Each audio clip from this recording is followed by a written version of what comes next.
et bienvenue dans Les Voix de l'INSPE, le podcast de l'INSPE Campus de la Méno, une composante de l'Université de Strasbourg qui vous accompagne de manière hebdomadaire. Bienvenue dans notre 10e épisode.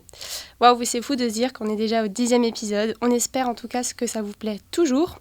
Et aujourd'hui, nous serons seulement deux avec Simonet puisque Ryan n'a pas pu être présent aujourd'hui pour cet épisode. Mais ne vous inquiétez pas, on s'en sortira très bien à deux. Alors, qu'avons-nous de prévu aujourd'hui, Simonet ? Donc, les menus du jour. Cette semaine, vous retrouverez nos chroniques habituelles. La chronique Initiative pédagogique porte sur un projet pédagogique original appelé Lire en question. Dans la chronique Actu et événements étudiants, nous allons vous donner tous nos conseils pour trouver un job d'été ou un job étudiant. La minute bien-être se consacre cette semaine à l'apprentissage de manière générale. Et enfin, la chronique décalée sur les imprévus pendant vos stages. Mais pour commencer cet épisode, nous accueillons cette semaine Madame Claire Lévon, agrégée et docteur en philosophie, enseignante à l'INSPE et associée à la promotion de la vie et de l'œuvre de Louise Weiss par la ville de Saverne. Justement, en tant qu'experte de Louise Weiss et à l'occasion de l'inauguration de l'amphi Louise Weiss de l'INSPE de Strasbourg, elle vient pour nous parler de l'œuvre et de la vie de cette journaliste et femme politique et l'importance de son parcours qui a marqué l'histoire de la France et de l'Europe. Bonjour Madame Lévon, nous sommes ravis de vous recevoir sur notre podcast et nous avons hâte d'en apprendre plus à propos de Louise Weiss et de vos travaux. Mais déjà, pour commencer, est-ce que vous pourrez vous présenter brièvement ? Alors, d'abord un grand bonjour et un grand merci aussi pour votre invitation qui me touche beaucoup. Alors, pour un philosophe, demander de décliner des éléments pour le présenter est toujours d'une extrême complexité parce qu'au fond, il s'agit de savoir qui nous sommes. Et donc, ça n'est pas une mince affaire. Néanmoins, je vais répondre quand même à la demande et donc je vais vous donner des éléments de ce que Ricoeur appelle la mêmeté, c'est-à-dire mon identité civile ou en tout cas, disons, des éléments qui appartiennent à la personnalité civile, à savoir, je suis Madame Levent, mon prénom c'est Claire, j'essaye d'être claire, pas toujours facile. Par ailleurs, j'approche de la cinquantaine, donc le demi-siècle, ce qui me donne un petit recul dans l'existence. Et j'ai la joie et le bonheur, depuis 2 ans, d'avoir été recrutée à l'INSPE en tant qu'enseignante de philosophie. Je suis donc agrégée et puis titulaire d'un doctorat de la Sorbonne qui porte sur l'irénisme l'amusant. Donc, c'est une spécialité du XVIIe siècle, un auteur passionnant. Et en fait, c'est une étude qui appartient au registre de ce qu'on appelle l'irénologie, c'est-à-dire les sciences de la paix. Et donc l'irénisme lamisien est une façon d'illustrer la volonté d'instaurer la paix en Europe. Et donc, la question de la paix, en termes de questionnement philosophique phare, m'habite depuis longtemps et donc est un peu un fil conducteur dans mes travaux, dans mes recherches et dans mes questionnements, même existentiels. Voilà, qu'est-ce que je peux vous dire d'autre ? Pour se présenter, c'est être présent, se présenter. C'est être présent et donc quelqu'un qui est présent à un événement ou à une sollicitation, à une demande, c'est quelqu'un en fait qui s'engage dans l'existentialisme, notamment mounieriste, d'un philosophe qui s'appelle Mounier au XXe siècle, qui est un grand penseur de l'engagement. Il dit toujours, il y a des gens qui vont fuir les appels ou les rencontres, et puis d'autres qui vont dire « Atsum, je suis présent ». Un petit peu comme la figure biblique d'Abraham, qui dit « Me voici ». Voilà. Et donc, lorsque je me présente à vous, là, ici, je me présente physiquement, je me présente dans mon parcours avec quelques éléments de l'ordre de la mêmeté, mais je vous ai aussi donné quelques indices de l'ordre de l'ipséité, c'est-à-dire mon moi profond, en vous disant que la question de la paix est pour moi décisive et centrale. Et le fait d'en témoigner relève d'un engagement qui, du coup, suppose des actes. Et donc, se présenter, c'est aussi dire oui, je suis là, vous pouvez compter sur moi, je viens dialoguer avec vous et je suis heureuse de partager ce temps. Merci déjà, je pense que j'ai rarement entendu des réponses aussi engageantes et riches en contenu à cette question. Donc cet épisode sera publié le jeudi 30 avril, jour où vous allez participer à l'inauguration des amphis Michel Tardy et Louise Weiss. Donc si nos auditeurs ils sont bien attentifs à nos précédents épisodes, ils savent déjà de quoi nous parlons, parce qu'on a déjà couvert ces thèmes, mais pouvez-nous quand même dire quel est votre rôle et votre implication lors de cette inauguration ? Alors, c'est une question évidemment tout à fait intéressante. Mon implication, alors, du point de vue de l'engagement existentiel, pour moi, c'est un très grand événement parce que j'ai rencontré Louise Weiss lorsque j'étais en poste précédemment au lycée du Haut-Bar, à Saverne. Et à Saverne, dans le musée Rohan, il y a un espace dédié à Louise Weiss, puisque la ville de Saverne est légataire universelle de Louise Weiss. Et donc, on m'a sollicité assez rapidement pour devenir porte-parole de la philosophie, des pensées, de l'œuvre, de l'action, des engagements de Louise Weiss. Et j'ai même été recrutée à titre professionnel pour travailler pour le musée de la ville. De ce fait, j'ai découvert une femme tout à fait extraordinaire. J'aime à dire qu'elle est un Gandhi en féminin. Et j'ai trouvé tout à fait étonnant qu'elle soit si peu connue. Et j'ai des explications pour cela. C'est déjà une femme. Et puis en plus, défendre la paix dans un monde où la guerre est si juteuse et fructueuse économiquement pour certains, évidemment, là, elle cochait toutes les mauvaises cases, on va dire. Mais en tout cas, ça, d'un point de vue, on va dire, cynique, mais d'un point de vue du droit et de la raison, ces combats sont absolument décisifs et donnent une orientation pour l'existence. Et pour moi, ça a été une rencontre avec un R majuscule. Et donc, lorsque j'ai été recrutée, lors de l'oral de recrutement, on nous demande si on a des idées qu'on pourrait investir dans l'établissement si notre candidature était retenue. Et je n'ai pas manqué, bien sûr, de dire que je souhaiterais instaurer ici à l'INSPE un laboratoire des sciences de la paix, ou en tout cas un lieu de travail sur l'irénologie. Et que j'avais découvert l'importance de cette science et de ses travaux grâce à Louise Weiss. Et que j'ai mené, lorsque j'étais en lycée, beaucoup de projets UNESCO, puisque le lycée était labellisé UNESCO, dans le réseau des écoles associées à l'UNESCO. J'ai mené beaucoup de projets autour de cette figure fédératrice de Louise Weiss. Et Louise Weiss, elle a une dimension européenne, elle a une dimension humaniste, elle a une dimension féministe, elle est irénologue, polémologue, donc une dimension scientifique, elle est journaliste, elle est écrivaine. Voilà, toutes ces facettes, en fait, qui font qu'il y a 10 vies en une, sont très interpellantes. Et donc, lorsqu'il y a eu, au sein de l'INSPE, de la part de la direction, un questionnaire qui a circulé pour toute la communauté éducative, pour savoir quel nom attribuer aux amphis, je n'ai pas manqué de mentionner Louise Weiss. Et il fallait préciser les mérites scientifiques pour l'UNISTRA que la personne avait pu mettre en œuvre. Et donc, Louise Weiss, en 1971, a ouvert ici à l'UNISTRA un institut des sciences de la paix. Et de ce fait, il me semblait que sa candidature était légitime. Donc ça a été l'acte premier, proposer la candidature. Elle a été retenue, donc là, quel bonheur. Elle a été actée par toutes les instances de direction. Et ensuite, on m'a sollicité pour essayer de mettre en place un petit événementiel le 30 avril, où il y aura une plaque qui sera posée sur l'amphithéâtre à côté. J'ai proposé de faire une petite conférence pour faire mieux connaître qui est Louise Weiss. Par ailleurs, en amont, nous avons bénéficié de 2 expositions. L'une qui est un cadeau qui nous a été fait grâce à un ami qui travaille au Parlement européen, qui a travaillé sur Louise Weiss. Et donc, nous avons eu un don gracieux d'une exposition venant du Parlement européen. Et l'autre, c'est une exposition que j'ai conçue moi-même dans le cadre de mes missions du musée. Et je l'ai fait pour le centenaire de la Société des membres de la Légion d'honneur. Et donc, cette exposition, elle a été présentée au Parlement européen, elle a été présentée lors d'événementiels comme les Journées Louise Weiss à Saverne, elle a été présentée en Allemagne, elle a été présentée dans plusieurs villes de France. Enfin voilà, elle a circulé. Donc, pour conclure, je dirais que j'ai collaboré avec fougue et enthousiasme dans un travail d'équipe et je suis ravie de voir l'aboutissement prochain. Donc vous avez déjà un peu répondu aussi à la prochaine question, donc vous nous dévancez. Mais bon, bien sûr, on vous considère comme un spécialiste donc, au sujet de Louise Weiss, mais justement, pouvez-vous nous dire quelque chose en plus, en quoi cette grande femme vous a-t-elle inspiré et pourquoi l'avoir choisie elle ? Alors j'aime à dire que c'est Louise Weiss qui m'a choisie. puisqu'en réalité, c'est fortuit. C'est en m'installant à Saverne, où j'ai été nommée en poste, que j'ai fait que cette découverte et cette rencontre. C'est une véritable rencontre au sens philosophique du terme.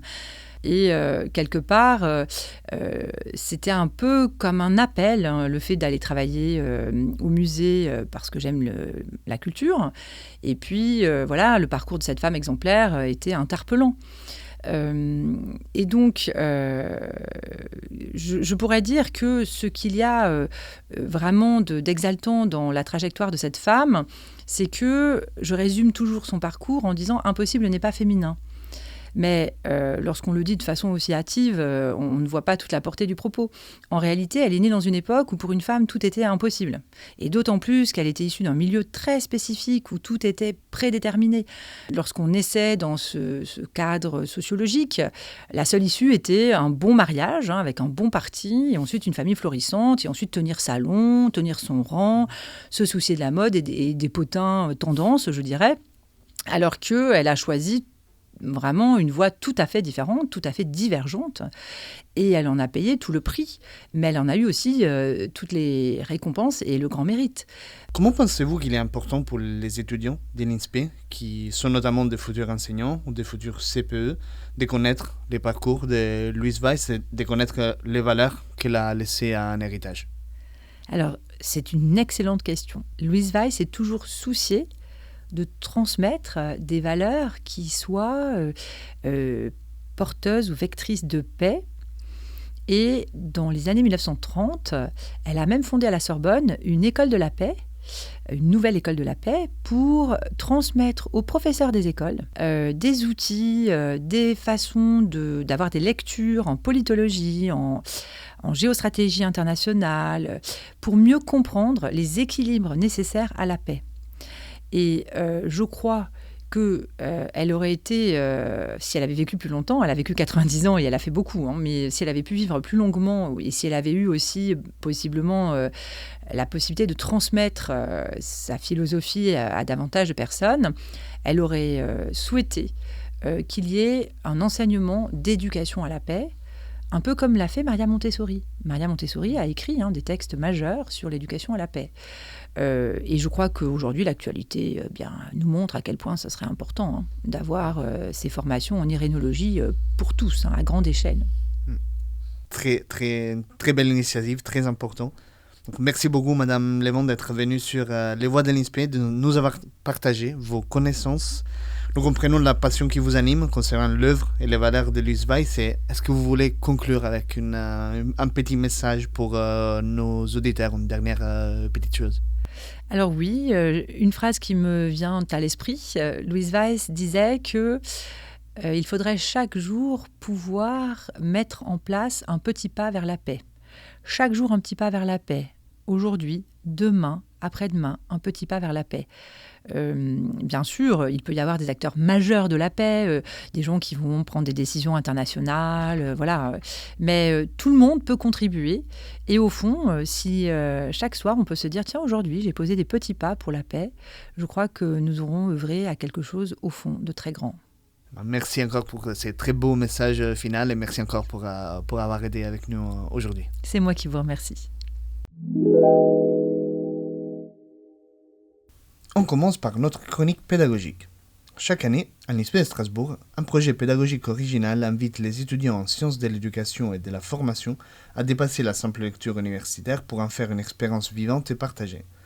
Baptisé Lire en question, ce dispositif porté par Najwa Moïb, professeur en sciences de l'éducation et responsable du parcours CFTN à l'INSPE de Strasbourg, s'adresse aux étudiants de 3e année du parcours MFIE de la licence SEF et repose sur un principe simple, lire un ouvrage académique récent, puis en discuter directement avec son auteur, dans le cadre d'un événement public organisé à la librairie Kelbert. Ok, et comment ça marche ?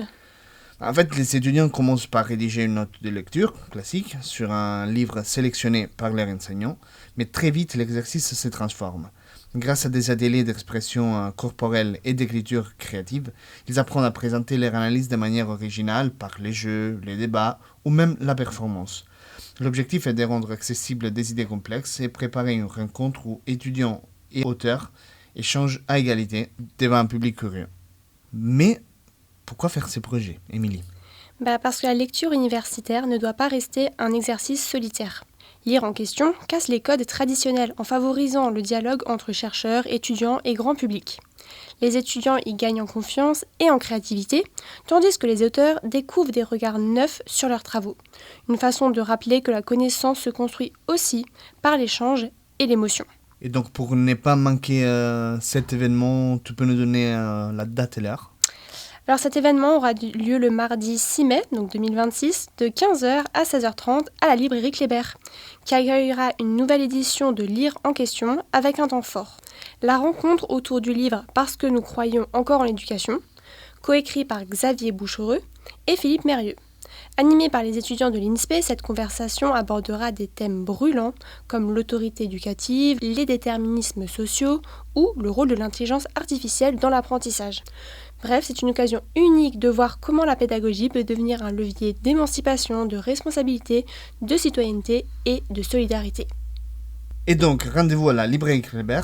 L'entrée est libre, donc allez-y, il suffit juste de vous inscrire. Vous trouvez le lien dans la description de cet épisode.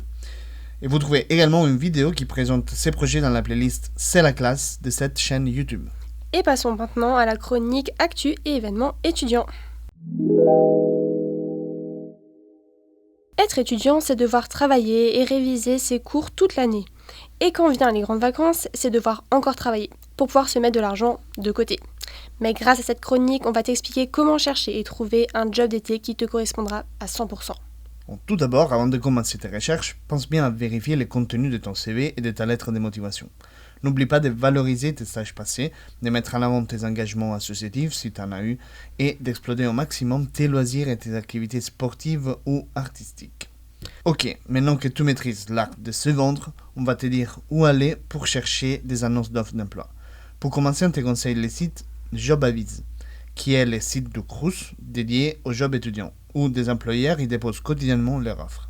JobAvise a plusieurs points forts, comme la possibilité de définir un ou plusieurs profils de recherche, d'avoir des annonces ciblées qui matchent avec chacun de tes profils de recherche, et encore la possibilité de compléter ton CV et de le mettre à disposition des employeurs. Mais si tu n'as tout de même pas réussi à trouver un job qui te correspond, tu peux toujours chercher d'autres offres sur le site du CIDJ, les centres d'information et de documentation jeunesse, les réseaux Info Jeunes, Un jeune en solution, l'émission locale ou encore en envoyant une candidature spontanée dans une structure, un service public ou une entreprise en particulier autour de toi. Au-delà du job d'été, on peut aussi te donner quelques conseils si jamais tu es à la recherche d'un job étudiant plutôt en parallèle de tes études. De nombreux services ou facultés de l'Université de Strasbourg recrutent des étudiants vacataires tout au long de l'année pour des missions courtes ou plus longues, que ce soit pour l'accueil des étudiants étrangers, la surveillance d'examens ou encore la billetterie de structures muséales. Vous pouvez trouver des offres directement sur le site de l'UNISTRA. Les services de la vie universitaire, les SVU, reçoivent également des offres de jobs d'étudiants et de bénévolat provenant d'entreprises et de partenaires. Si vous êtes à la recherche d'un job en parallèle de vos études, à vous de postuler directement sur la plateforme du service Relations Alumni. Vous pouvez retrouver tous les liens en description. Sinon, sachez que la mission DDRS, ou Mission Développement Durable et Responsabilité Sociétale de l'Université de Strasbourg, recrute actuellement 4 personnes en tant qu'ambassadeurs étudiants pour 9 mois à partir de septembre 2026. Vous pouvez y postuler jusqu'au 17 mai. On vous met toutes les infos, encore une fois, en description. Un dernier conseil, et pas des moindres, plus tôt vous commencez à chercher, et plus vous aurez de chances de trouver le job qui vous conviendra. Alors, ne tardez pas. Et continuons maintenant cet épisode avec la minute bien-être de Simonet pour se détendre un petit peu après cette chronique actu. Et oui les amis, on se retrouve donc pour une nouvelle minute bien-être. Aujourd'hui on va parler de quelque chose qu'on fait tous, et surtout ici à l'université. À la base on est là pour ça. Mais parfois, pas de la façon la plus optimale, ça peut arriver de galérer, d'avoir du mal. Et je parle de l'apprentissage. Oui, parce qu'en fait, contrairement à ce qui pourrait être logique et intuitif de penser, le cerveau n'apprend pas en accumulant de l'information, mais il apprend en luttant contre l'oubli. Et ça peut sembler subtil, mais ça change tout quand nous bâtissons notre stratégie pour apprendre. En première chose à savoir, apprendre c'est un processus en 2 temps. D'abord, tu te concentres et tu encodes l'information. Ensuite, ton cerveau la consolide et cela se passe pendant le sommeil, pas de surprise. Donc si tu es fatigué, distrait ou pas concentré au moment de t'y mettre, tu pars déjà avec un handicap. Mais le vrai game changer, comme disent les Anglais, il est ailleurs. Il a été montré que le meilleur outil pour apprendre, ce n'est pas de relire et relire encore, c'est de se tester. Donc lire une fois, puis essayer de te souvenir sans regarder, c'est beaucoup plus efficace que de relire 3 fois. Pourquoi ? Parce qu'en fait, quand tu te testes, tu forces ton cerveau à récupérer l'information. Et c'est cet effort qui renforce la mémoire, même si tu te trompes. Et même mieux, c'est justement quand c'est difficile et tu te trompes que tu apprends le plus. Donc piocher dans la jungle de nos pensées des concepts ou des noms ou des mots complexes permet de les consolider encore plus. Deuxième point clé, c'est le timing.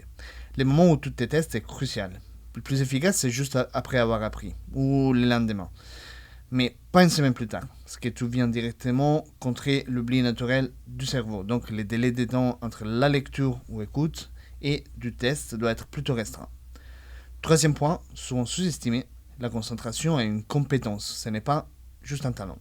Donc on ne peut pas se cacher derrière des excuses, c'est quelque chose qu'on peut entraîner et sur laquelle chacun peut s'améliorer.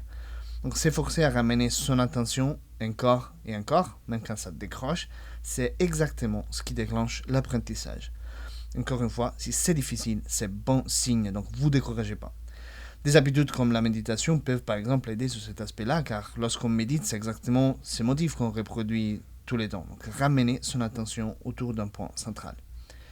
Ensuite, organise ton travail intelligemment. Il est démontré qu'il vaut mieux travailler en session courte, donc 2 heures tous les jours, c'est mieux qu'une seule session de 10 heures d'affilée, sans distraction, et idéalement toujours au même horaire. Donc, ton cerveau adore la régularité, car ça lui fait économiser beaucoup d'énergie. Et dernier levier, très puissant, essayer d'expliquer ce que tu as appris à quelqu'un, donc à ton pote ou camarade, mais aussi à ta mère, à ton papy, à ton cousin de 3e degré, ou même à ton animal de compagnie. Oui, exact, même ton chien, ton chat, ça marche.